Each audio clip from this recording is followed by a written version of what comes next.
What is going on, everybody? How's everybody doing today? So we are back here today with another reaction video, and today we are going to be reacting to a YouTube video that I believe was made by Jimmy Hyrule, if that's how you pronounce his name, and it is going to be the worst NBA predictions of all time. So I've actually been getting a ton of comments to react to this, so that's what we are going to be reacting to today. I do believe this video is a little bit old. Yeah, it's over a year old, but there's still going to be funny predictions in here. So we're going to be reacting to this, and like always, drop a thumbs up if you guys enjoyed the videos, and you guys seem to be enjoying these reaction videos, so that's why I'm back here with another one. And you can let me know in the comments other videos you want me to react to. Just let me know anything in the comments. It could be any type of videos. Let me know, and just if you see a comment that you like and you want to see me react to that, like that comment. And yeah, this is 20 minutes long. I don't know how much I'm going to watch or skip through of it. Like, I might try to skip through if there's any filler, but I don't know what I'm walking into. So I'm really excited, though, to see some of these takes. And yeah, without further ado, let's get into this. Durant to the Warriors. I think there's zero chance it happens. You're not going to Colin Cowherd, our friend here, get a 45-point night from him. Those days are over. He's a human being. So I ask you, is Clay a better wing shooter than you were in your prime? But you're asking Paul. I'm gonna say no. I forgot about that he did this. And this was like last year. This was on Paul Pierce's just streak, where he also Celtics won game 1 of round 2 of last year, and he's like, the series is over, and then the Bucks won 4 straight. I don't know where Milwaukee goes. Yeah, this right here. Whoa. So is this over? No, listen, I think it's over. This series is over. Yeah, they One lost. game? You just sat there and said that they could win an NBA championship. Yeah, I did say that, but I think there's 4 reasons why the Warriors won't win. Okay, draft over. Portland's taking Greg Oden.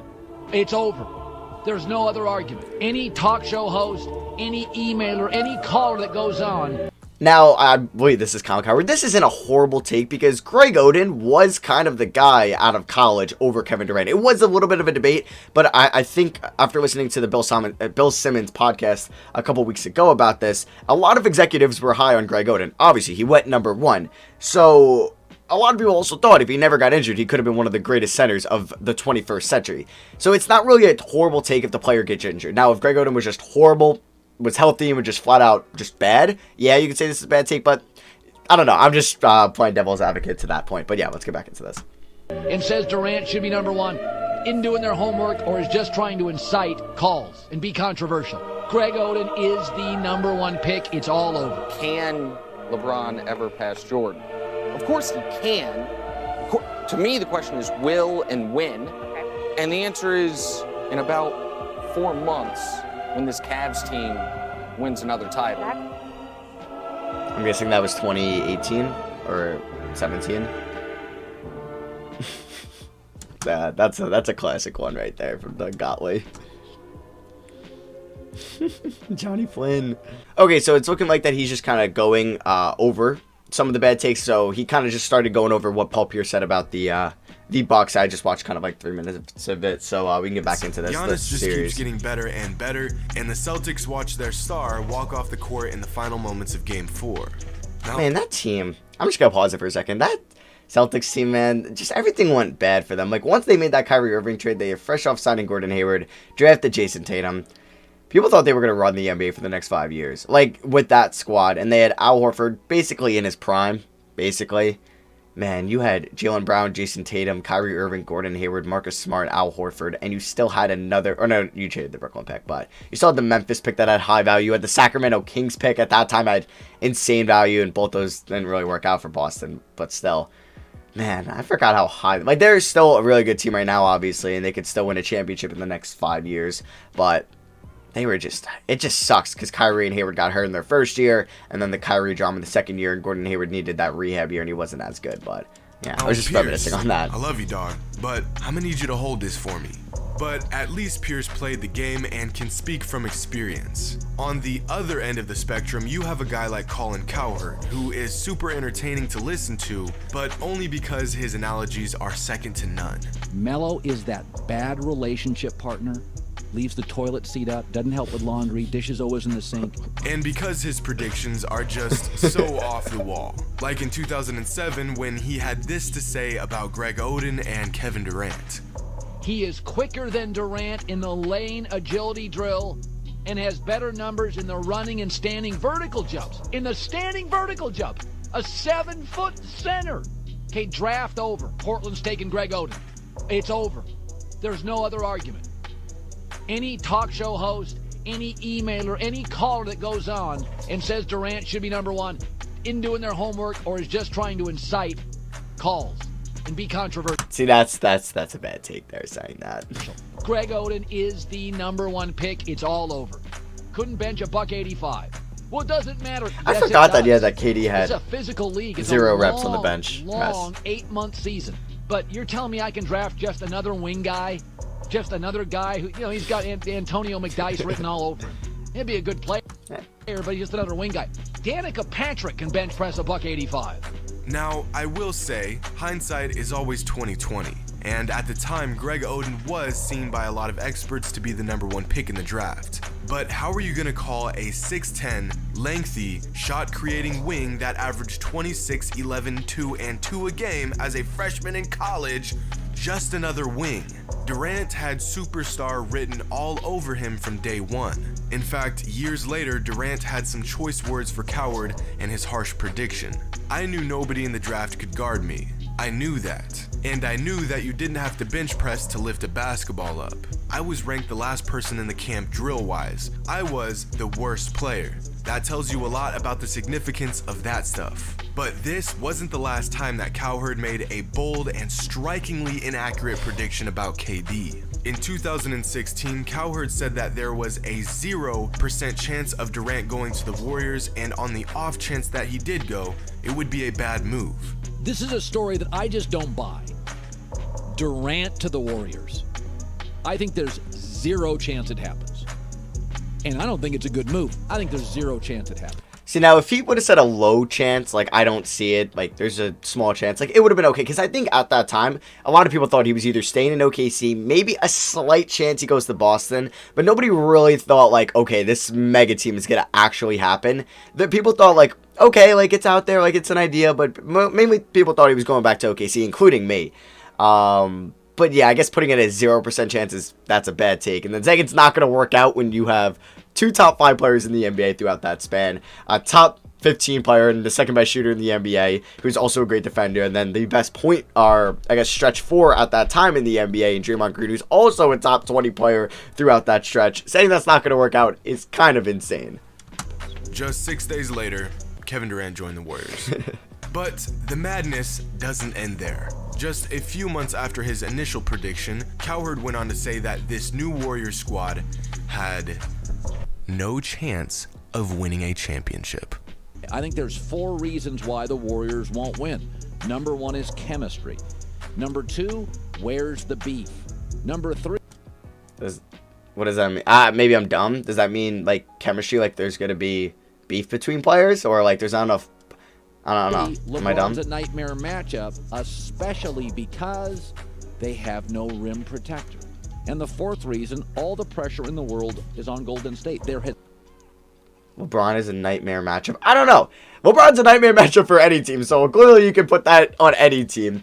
And they probably, at that time, had one of the best players, or 2 best players that you could put on LeBron in the NBA besides Kawhi Leonard. You could put Klay Thompson on him. Obviously, you're not going to stop LeBron. You just want to limit him. Like, if LeBron's going to score 25, that you did a good job. Because if not, he's going to score 40. But Draymond and Klay, yeah, were 2 solid players to put on LeBron. 2 of the best in the NBA. Like, obviously, you'd maybe rather have Kawhi or Paul George and players like that throughout that span, but Draymond and Klay were like as good as you can get, so that's like kind of dumb. Chemistry, yeah, I guess you could say chemistry, but obviously they worked it out fine, and I think it's mainly on Curry, like kind of taking that step back. I'm not the superstar of this team anymore, it's more KD.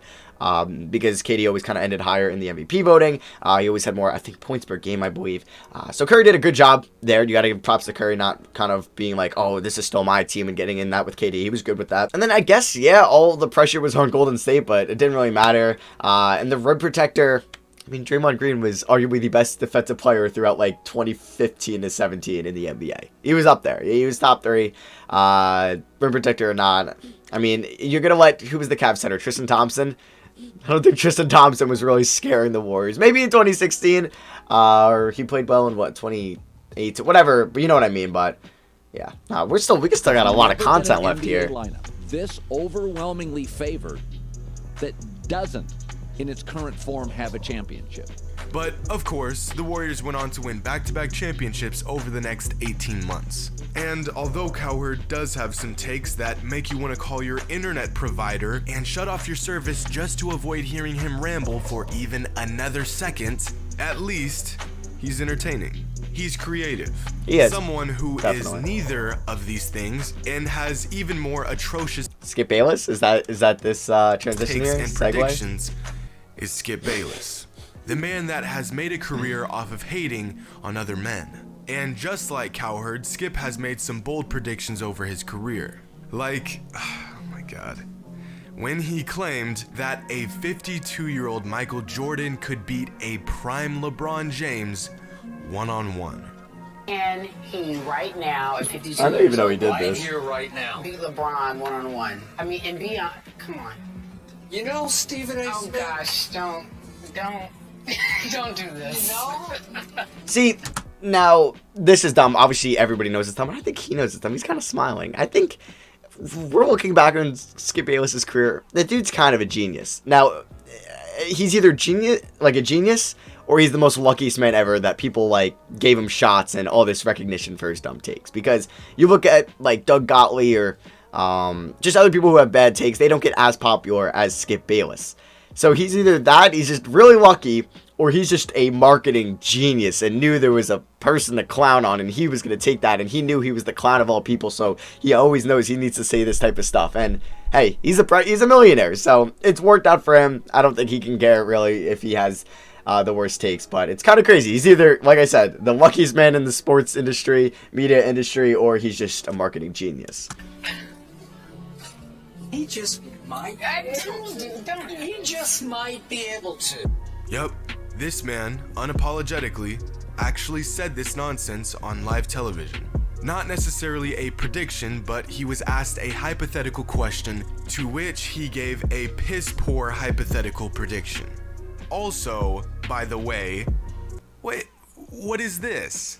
What is this? 34% of NBA fans polled believe that Michael Jordan could beat LeBron James in one-on-one in 2015? Really? Boy, if you don't get. Another failed Skip Bayless attempt at foreshadowing the foreseeable future was back in 2012 when he said that Kobe Bryant was overpaid and that Tim Tebow was a bigger draw in the world of sports. I'm standing up for this. Talk about Are you Hollywood? going to tell me? Tim Are you Tebow going is to tell Hollywood. me that Tim Tebow Tim deserves Tebow's to be a bigger mentioned draw in the than same Kobe battle Bryant is than right Kobe now. Bryant? He's a bigger draw than Kobe He's a Bryant. bigger. Yeah. Go to break. Since that statement, Kobe Bryant went on to average 28 points that season, received 5 more All-Star selections, and was selected first-team All-NBA 2 more times. Yeah, I mean, I guess Tim Tebow, he was really popular, especially when they beat the Steelers in round 1. But, I mean, Kobe Bryant was still a top 5 player in the NBA and the second best player of the 21st century, so... yeah, it's an insane take. Tim Tebow took his last NFL snap that season. Oh, this is even the Broncos. Oh, jeez. But when it comes This to is Jets overstatements, Tebow. hyperboles, and astonishingly inaccurate predictions, nothing tops the classic duo of Skip Bayless and Stephen A. Smith. I mean, really, was there anything better than watching these two men holler at each other for hours on end, getting absolutely nowhere, saying anything and everything that pops into their heads while simultaneously not saying anything at all? You must be crazy. I'm not. Watch what happens. You're going to be disrespectful. Watch to Rudy what Gay now. happens to Rudy and Zach Randolph. Watch what happens. You're going to be disrespectful. Those were the good times. Loud, obnoxious, but good times. Like in 2011 when Skip and Stephen A. made a list of the top 5 players in the NBA, and boy. neither of their lists included LeBron James. Now, let me be a bit more clear. In 2011, the prime of LeBron's career, Does it say- Skip Bayless It says top 500 NBA players, or am I tripping? and Stephen A. Smith each made a list of the top 5 current NBA Wow. I mean, I think it's perfectly fine if you just bumped all of them down a spot and then put LeBron at 1. players, and neither of them had LeBron on their list. Carmelo Anthony is not the 12th ranked player in the world. He does have the clutch gene. Dwayne Wade. Like, same with Dwight. Yeah, you could just bump... Wait, did Okay, he had Kobe. You could just bump everyone down a spot and then put LeBron at 1, basically. And desperate Cleveland Cavaliers team being interviewed by a local news station, and in these brief interviews, players on the Cavs were asked what they thought about a high school LeBron James. Some of them had encouraging words for the kid. Others, not so much. I don't think you can really just bring a high school player in and really just think your team gonna really turn around like that. If he come, you know what I'm saying, he can just hop on our bandwagon and hopefully we can do something big. We have better players than him in his position already on our team, bro. Okay, I was gonna say, like, when you're an NBA player probably like that, like, going through their minds, like, oh, a high school kid and he's gonna be, like, better than all of us. Like, that's, like, something, like, I feel like they wouldn't be like, yeah, definitely, this kid's gonna be better than all of us, he can catapult us, definitely. But, like, I can get that, why somebody would say that. Obviously, like, in hindsight, this was arguably the greatest player of all time they're talking about here. But let's see what Boozer has to say. His potential is probably, sky's the limit for him, though. Darius Miles. I think he said there's better players at the position, yeah, so.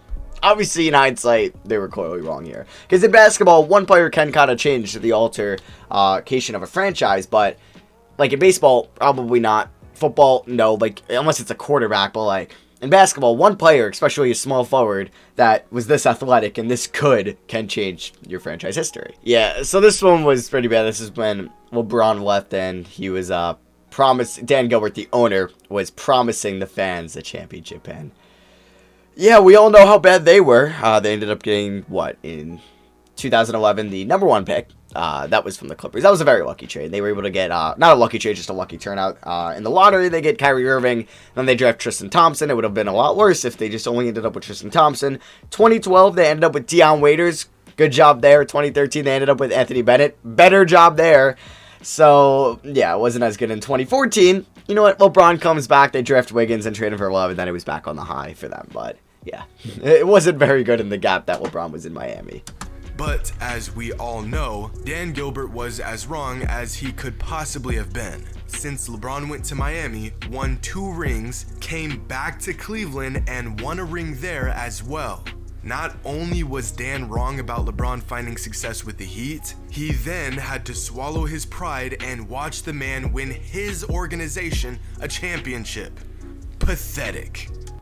Damn. Prediction. Can LeBron ever pass Jordan? Of course he can. To me, the question is will and when. Okay. And the answer is in about 4 months when this Cavs team wins another title. This is 2017? Yeah. 5. Kevin Durant way outside. Delivers! Kevin Durant from downtown. It's a 6-point game. And what would a bad prediction video be without a few terrible draft scouting reports? Like in 2009, I'm excited for this these. man said that Stephen Curry didn't have the upside of Ricky Rubio. Or when Jonathan Giovanni of Draft Express said that Russell Westbrook wasn't worthy of a starting position in the NBA and gave the Wow, and he's like huge at Draft Express. He's like one of the top scouts for like ESPN and their kind of like, I guess, NBA, like him and Mike Schmitz. Because I think ESPN owns Draft Express or they're like partners with them, but damn, didn't know he said that. Supersonics a C grade for drafting Westbrook with the 4th pick and Serge Ibaka with the 24th pick. Predicting the success and growth of a player before he even enters the NBA is not easy. But this prediction wasn't even in the right zip code. Another scouting report that was just as piss poor was by Paul Banks of the Washington Post in 2009 when he said that Johnny Flynn was the safest top prospect of all guards in his draft class. Johnny Flynn. Johnny. His career did get hurt with injuries. He didn't look bad his rookie year, but obviously Steph Curry was a couple picks later, DeMar DeRozan, a couple picks later, Drew Holiday, same draft, so yeah. Flynn. This is the same draft class that featured guards like Patrick Beverley, Drew Holiday, Jeff Teague, DeMar DeRozan, and James Harden and Stephen Curry. But no, according to Paul Banks, it was Johnny Flynn who was the most impressive guard in the draft. But no matter how many bad predictions we must suffer through, no matter how much an analyst misses their mark, nothing tops the streak of wrong predictions Stephen A. Smith had when he incorrectly guessed the win. the winner of the finals, right, for like 8 straight years. Winner of the NBA championship for 6 He picked Miami over Dallas. I mean, honestly, at that time, like, I'm just going to give Stephen A, like, the benefit of the doubt here. Like, I guess Miami was favored over Dallas at that time. OKC over Miami. OKC was very close to going up, I think, 2-0 in that series. It was 2-1. But yeah, Miami won in 5 games. San Antonio over Miami. Miami in 7 games. But the Ray Allen shot. Miami over San Antonio. San Antonio 5 games. Can't really help you out there. Cleveland over Golden State.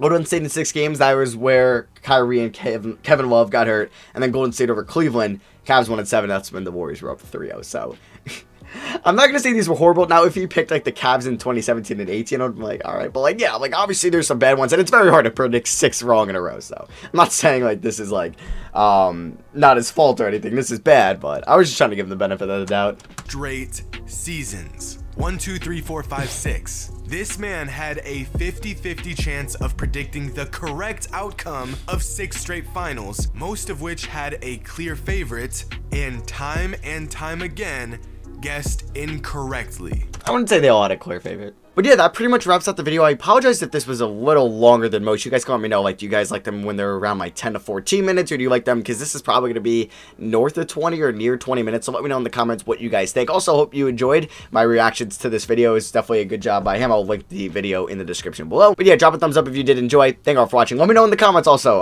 the reaction videos you want to see me do. I love you guys, and I'll see you guys next video. Peace.